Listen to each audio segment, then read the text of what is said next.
Hey y'all, it's me Tiffany and welcome back to my channel. I know I haven't posted any fresh content in a while. I've been going just through a general life slump, which included a reading slump, and I've just had a lot going on. So I follow a few bookish creators who love classics, old history stuff, and this includes the Tudors. This tag like the 6 Tudor queens or something like that. I've seen 2 or 3 times just this month, and I was like, why not get back into filming for booktube with this? This is something I don't think I've ever shared on my channel, and I don't think I share a whole lot with people in general because most people I know, I don't know if it's because I'm American or what, don't really care about a lot of the old British things, at least in my little circle. I'm more of a fan of Mary, Queen of Scots, but you know, she was the niece of Henry VIII, and just kind of like that whole soap opera worth of stuff. You know, I do think like the show Tudors was fun. I know that's not historically accurate, but I have read the books on the wives. I care more about the wives than I do him, which I think that's pretty normal.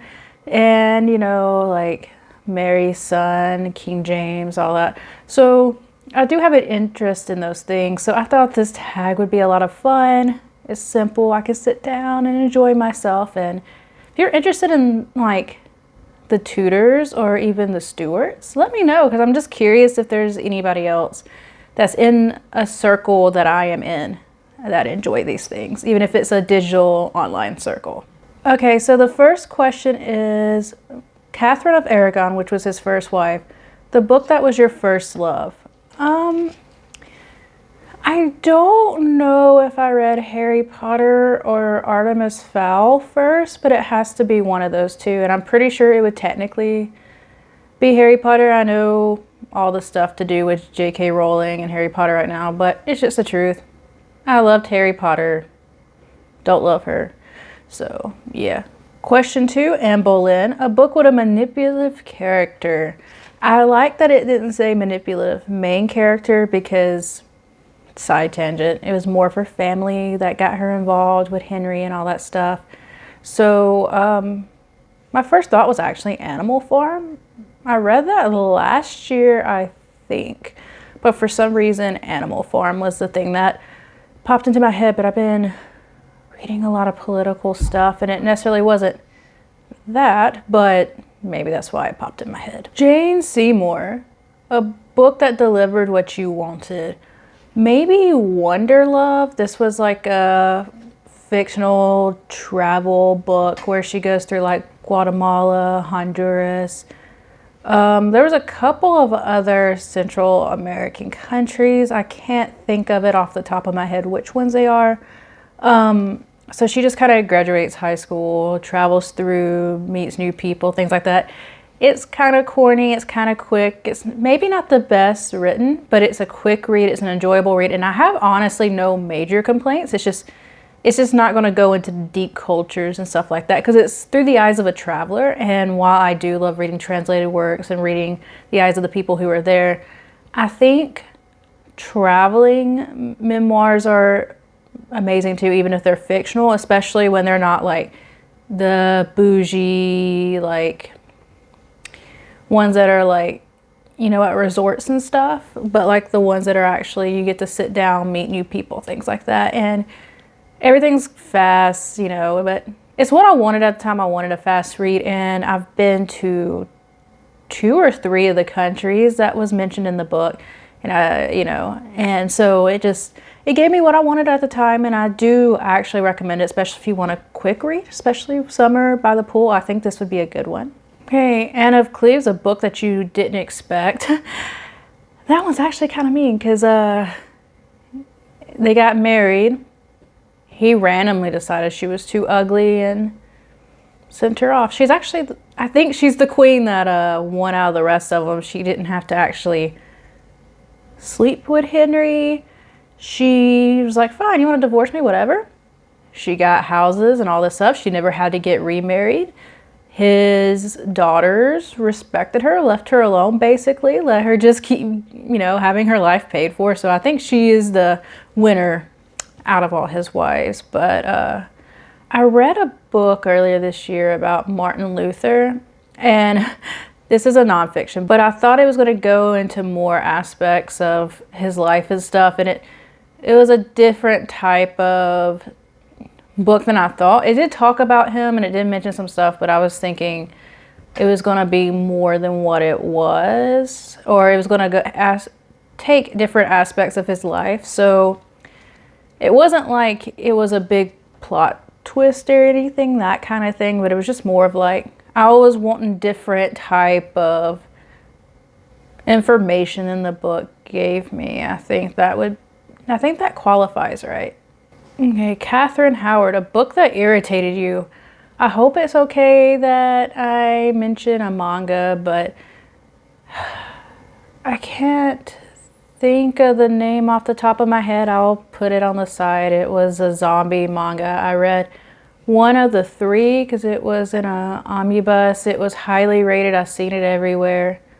I think it's like I'm not the hero, or I am a hero, something like that. I hated it. It was like incel fan fiction.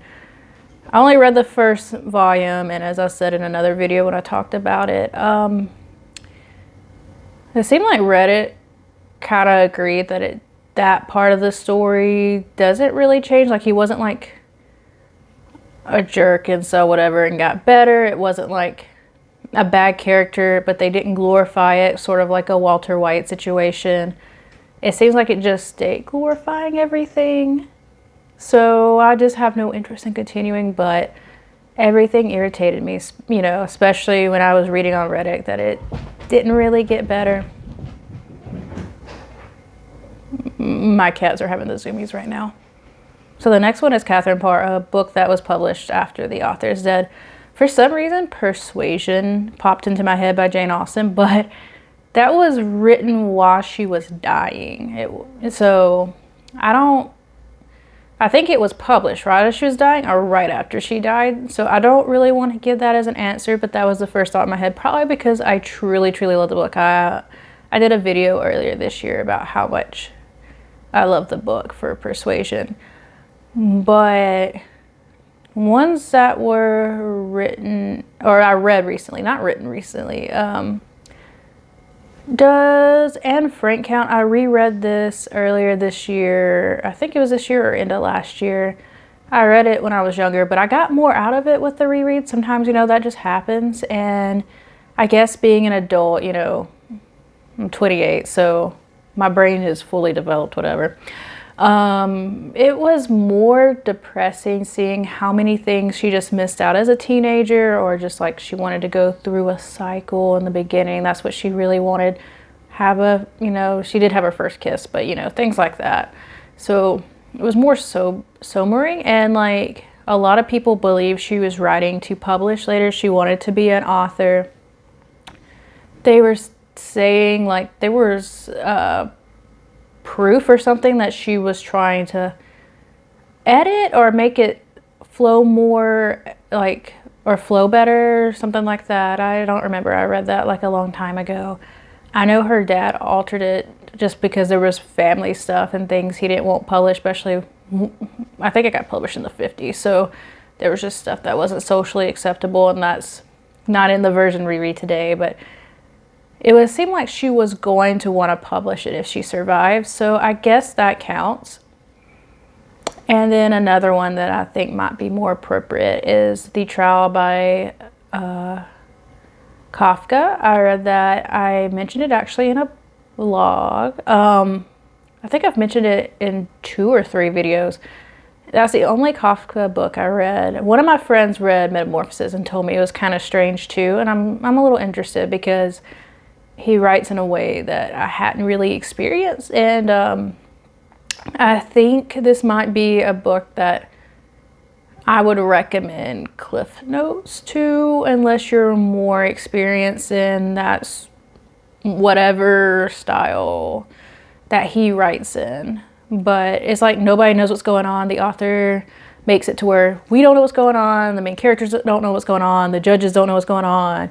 Nobody knows what's going on, and it's really confusing, but I will never forget that book. I don't think I'll ever forget it. So I don't know if that means good or bad. I'm not sure if I really liked it.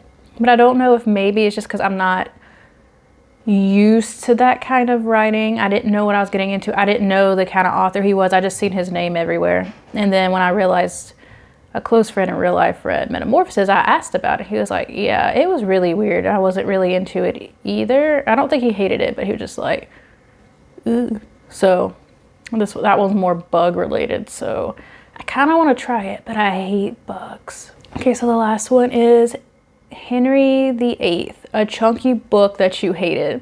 And I love that they're during the fact that he's chunky in there. He was supposed to be very handsome when he was younger, but I don't know if that's just because he was the king, so they have to say he was handsome. And honestly, rich kings can get whoever they want, no matter how attractive they are. But the two books off the top of my head are king books. I hated it more than The Stand, but I didn't like either. I think I've mentioned this every time that king comes up or books are hated, but I really hate the book It. And I'm not trying to be one of those hipsters, blah, blah, blah, it's popular. I just truly hate the book. I have tried it twice. I got through it further the second time. I technically DNF'd It and The Stand. Honestly, if it's not like 1962, Stephen King's chunkier books are just not my thing. And you know what? I like his smaller stuff, that's fine. Some people like the chunkier stuff, that's fine.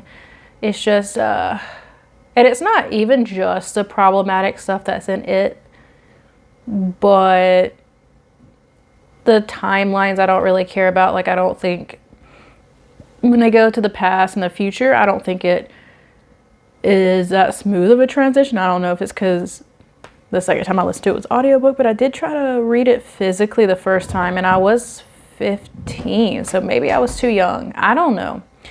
But I don't think it transitions smoothly. I don't really like the way King handled children, to be honest. Like, and I like The Institute, so I think he knows how to write kids if he needs to. I like the first story in Hearts of Atlantis, and that has a child in it.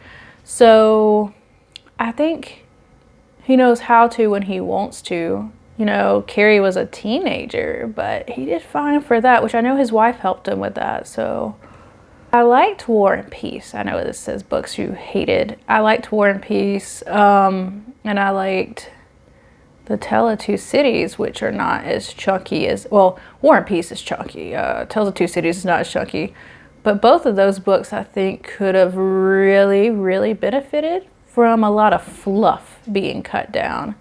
So War and Peace could actually go into a book that, it wasn't what you expected, the fourth one, Anna Cleaves, when I talked about Martin Luther.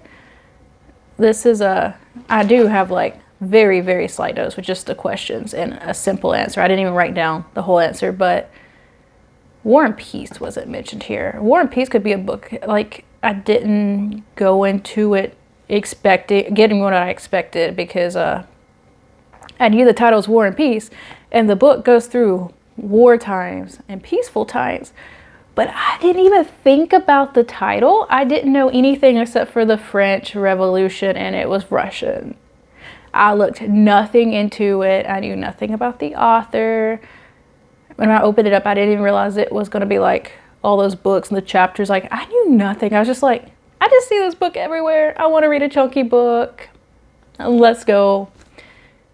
So that one, because I did no research until I started reading, and then I was doing research going along, and I have a travel reading vlog for that.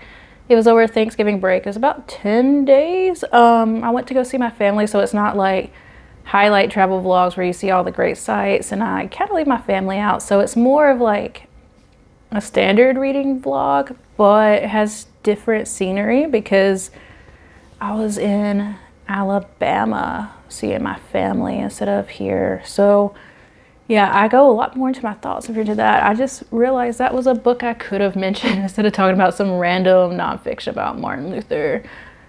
So yeah, now I actually am going to go, and I hope you guys will excuse my absence from YouTube. I've done that a few times on this channel, and I do apologize. I try to keep a regular schedule, but sometimes life happens, you know, so I will see you later. Bye.